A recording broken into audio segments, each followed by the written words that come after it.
Jumping, the ollie frontside forces and fakie flight, the physics of skateboarding tricks, continued.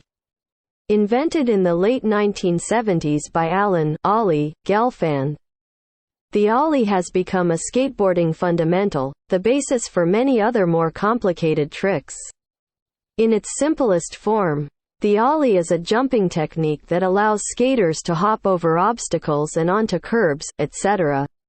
What's so amazing about the ollie is the way the skateboard seems to stick to the skater's feet in midair.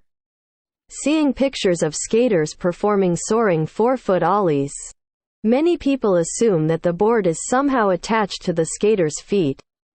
It's not. What's even more amazing about the ollie is that to get the skateboard to jump up, the skater pushes down on the board.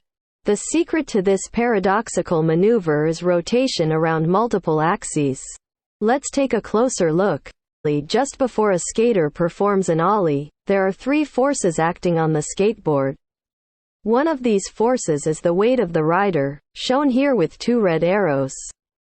Another is the force of gravity on the board itself, shown with a small black arrow.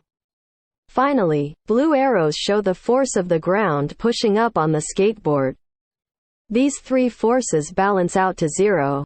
With no net force, the skateboard doesn't accelerate, but rolls along at a constant speed. Notice that the skater is crouching down. A low center of mass will be crucial to getting a high jump. Don't believe it? Stand perfectly straight and try jumping without crouching. You didn't get very high, did you? Now let's follow the changing forces that go into making an ollie. The skater accelerates himself upward by explosively straightening his legs and raising his arms.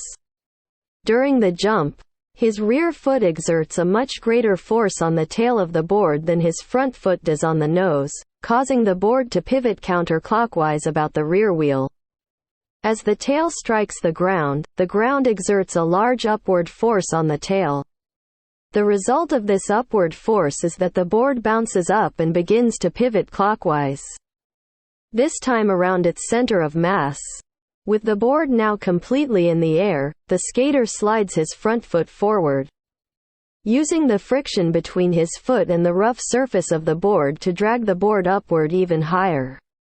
The skater begins to push his front foot down, raising the rear wheels and leveling out the board. Meanwhile, he lifts his rear leg to get it out of the way of the rising tail of the board. If he times this motion perfectly, his rear foot and the rear of the board rise in perfect unison, seemingly stuck together. The board is now level at its maximum height.